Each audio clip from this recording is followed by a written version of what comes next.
The first paid DLC for Everspace 2 has released recently and I played through all the content. Here are my thoughts and if it's worth your time and your money. The short answer is yes, but let me elaborate. Everspace 2 is a pretty fantastic game, an ARPG Diablo in space with absolutely gorgeous visuals, tight combat and excellent controls to wreak mayhem with your light, medium or heavy fighter. The decent story with excellent side missions will take you about 30 to 40 hours to complete before hitting endgame. And exactly here I had the biggest issue with pre-DLC Everspace 2. The whole game had an excellent crafting system, very unique legendary equipment, and the whole loot grind felt very satisfying. But there really was not a lot to do with it. The endgame, aka Rifts, which grew repetitive very fast, were similar in its problems to Outriders endgame activity, if anyone remembers that game. Too samey and forcing you essentially into one combat role, stack as much damage and survivability as you can, which left very little room for certain fighter roles or more niche builds. You can acquire cool stuff, but you have essentially nowhere to use it. And the other problem was the Rift environment itself. It always looked the same and all the cool locations you explored before were left behind. The last problem was addressed with the free update. Now frequent incursions would pop up all over the map. A very good first step, but we still faced the typical ARPG endgame problem. Like Diablo or similar games, they just start to throw an absurd amount of enemies at you or add crazy modifiers to make your life harder.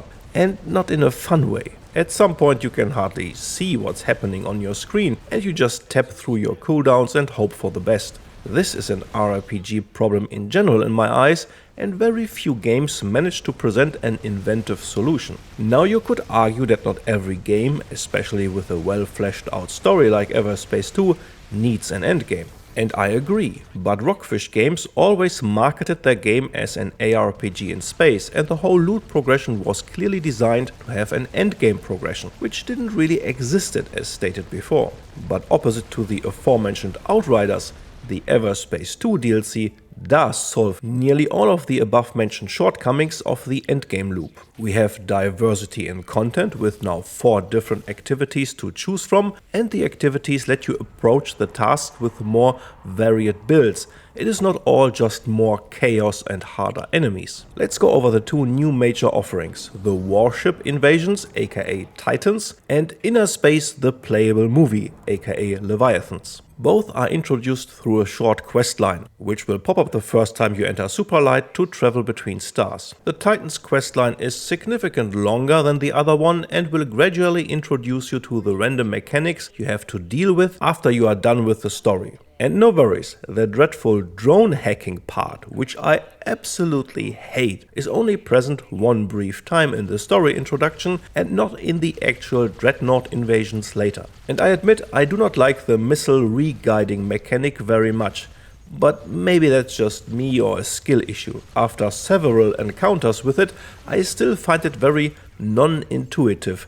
The missiles lose lock if you insert the decoy too soon or you break line of sight, and I struggle to find a sweet spot for the right timing. After the story you will face the Dreadnought in randomized encounters, and one of the other freelancers you met before will join the fight. The so far 3 different freelancers all have a special support mechanic you need to accomplish besides protecting the civilians and destroying enemy fighters, like identifying a weak spot, throwing bombs and protecting the freelancer while they are doing their thing. So it is not just a mindless mayhem, but you have to pay attention and the activity itself is not dragged out too long, which I highly appreciate. It also gives you a reason to bring a more versatile kit to the fight. A stealth setup is great for finding weak spots without getting harassed constantly, for example. You can still brute force your way through with a gunship, but other classes and setups can shine much better than in the rifts or incursions we had so far. The storyline itself is not very long and more a tutorial or introduction of the different freelancers you encounter later. I do like the quirky personalities and the voice acting is excellent. Why on earth they had to include a drone hacking part is beyond me, and the first mechanic in the first mission with re-guiding missiles was very frustrating. I certainly did not enjoy that at all. But those two negatives are easily forgotten within the overall well-paced tutorial missions, the cool characters you encounter, and the activity itself, which is a substantial addition to the existing endgame. Leviathans, the other new feature, is in terms of style and approach my favorite so far. The introduction is very brief and cinematic at times, again being just a tutorial wrapped into a very short storyline. Remember when I mentioned the ARPG endgame problem in general? This is an inventive solution for that problem. It wouldn't work on its own if it would be the only activity, but as one of 4 things you can choose from, it is perfect. Essentially, you will get swallowed by a big space beast, travel through its intestines from chamber to chamber while solving small tasks to unlock the next room. The surroundings look absolutely fantastic, and you are confronted with rather tight spaces that now heavily favor small or medium fighters. Every time you bump into a wall or shoot the wrong things, the beast gets more agitated and might spit you out before reaching the final chamber with its precious loot, the pearl. Again, the activity does not drag out for too long, and you are confronted with a mixture of problem solving and, let's call it, thoughtful fighting. Just going willy-nilly with a gunship or bomber might not be the best idea here. The activity works as a counterweight to all the combat-heavy and mass murder options you still have available, and I'm all for it. Now we can choose between extremely challenging rifts, incursions, the Dreadnought Invasions and Leviathans as our endgame activities.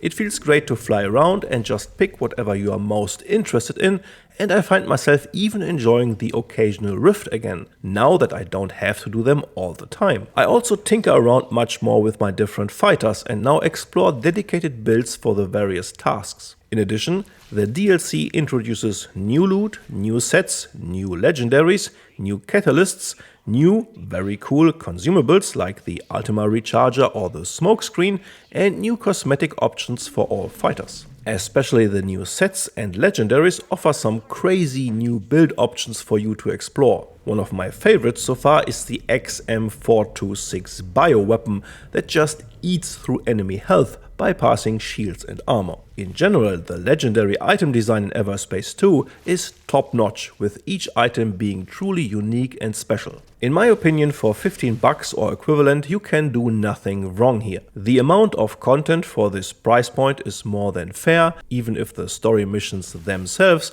are rather short and more disguised tutorial. But finally, we have a diverse offering for endgame activities that all reward you with great loot, and you always can choose at which difficulty you want to tackle these challenges. I especially like the now much more present incentive to kit out different ship classes with dedicated loadouts, like a Leviathan, Titans or Rift Specialist. My only negatives are one of the Titan mechanics and the drone hacking part during the Titan storyline, which are easily overshined by the total package and sheer production value of this DLC. The small cinematics work great, voice acting and music are top-notch. So it is an easy recommendation overall from my side and a great time to go back to Everspace 2 or explore the game for the first time. If you are interested in more Everspace 2 content, I have an upcoming interview with the developer scheduled. There you can learn more about the game's background, upcoming content and a small peek behind the curtain of game development. For now, this is all about Everspace 2. Thank you very much for watching this video. Take good care of yourself and fly safe.